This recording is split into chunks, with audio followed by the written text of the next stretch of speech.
Hi everyone, it's Mina again, and today I'm gonna teach you how to make a Croque Monsieur or Monte Cristo sandwich.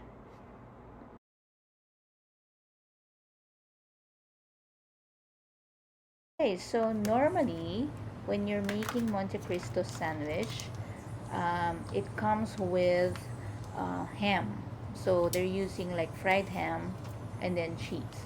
So this time, instead of using ham, we're gonna use bacon. So, ibibake muna natin yung ating bacon. Like maybe like medium lang, hindi siya crispy kasi ilalagay natin siya sa loob ng sandwich. Okay, so ganito ang itsura ng ating bacon. So, lang medium lang siya, hindi masyadong crispy. Then, iset na natin siya on the side. And then, we're gonna work on our bread.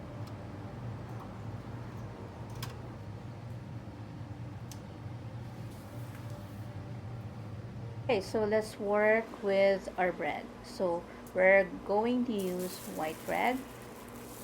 Pwede din kayong gumamit ng wheat bread if you want. So, yung i-overlap nyo lang yung bawat isang bread to each other para pagka using a rolling pin, ipa-flatten natin siya.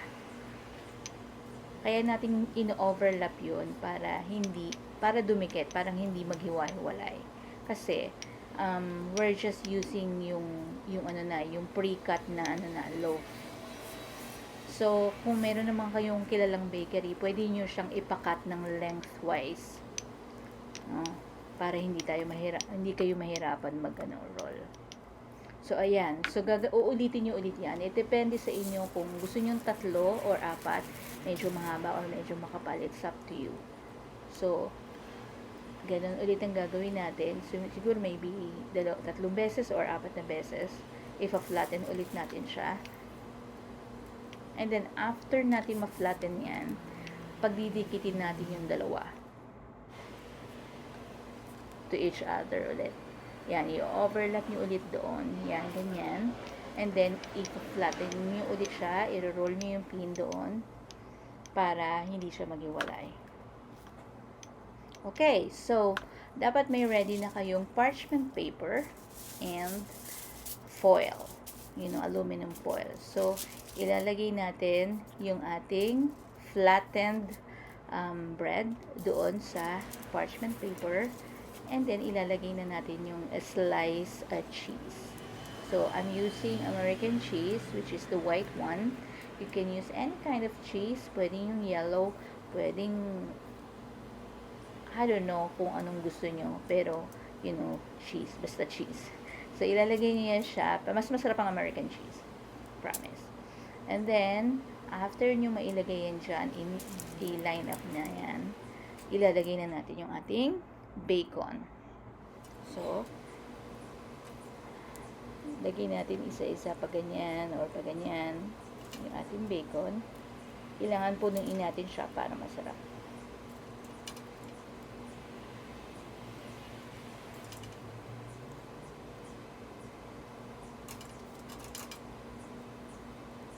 Okay, so lalagyan natin ng konti yung madaliit yung sa gilid kasi hindi kasya yung bacon. So, lalagyan natin ng chopped parsley. So, ito, hindi to ordinary Monte Cristo. So, maglalagyan natin siya ng medyo gulay. And then, i-roll natin siya. Okay. Habang niro-roll nyo, ipupul nyo naman yung parchment paper sa taas para i-press nyo mabuti para maikot natin ng maigi yung ating sandwich. Okay. So, depende rin sa inyo talaga kung gaano kakapal ang gusto nyo. So, this is just a medium, maybe like 1 or 2 inches ang ano niya, yung width niya. 2 inches lang siya. So, kung gusto nyo mas makapal pa dyan, mas pa, it's up to you. So, just make sure lang na ita-tighten nyo maigi. I-roll nyo maigi para hindi maghiwalay. And then, using the aluminum foil, ilalagay nyo nasa parchment paper, and then iro-roll nyo. And then yun ang maglalak doon sa ating sa sandwich. Then, ilalagay natin yan sa freezer ng at least overnight.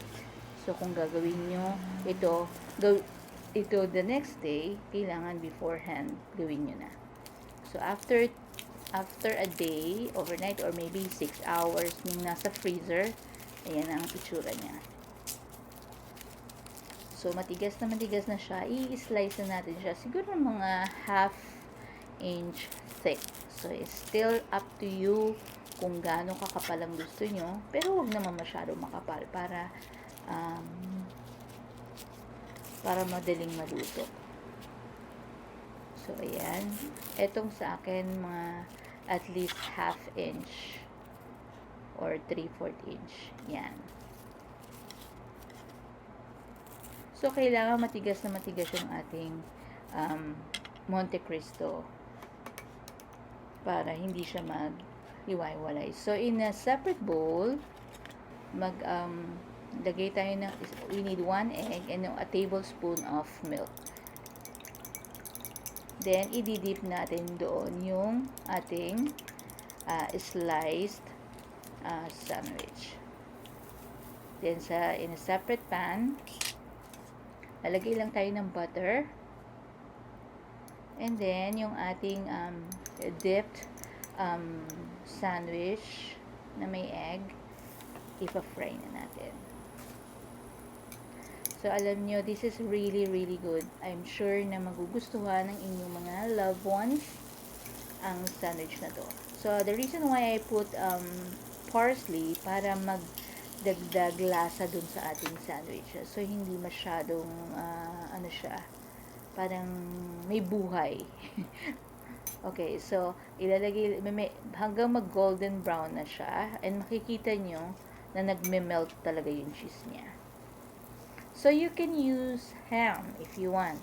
So, kung ayaw naman ng bacon, you can use any kind of cold cut. Like like pepperoni, or maybe Canadian bacon, or basta kung anong gusto nyo. Ayan, ilagay na natin sa serving plate.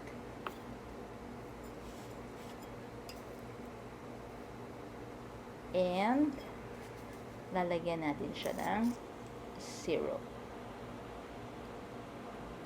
So, I'm using maple syrup. And then, makikita nyo how soft it is. And yung lasa ng maple and then the cheese together is so yummy. Okay, so I hope you like our recipe for today. So, pwedeng, snack. Pwedeng breakfast.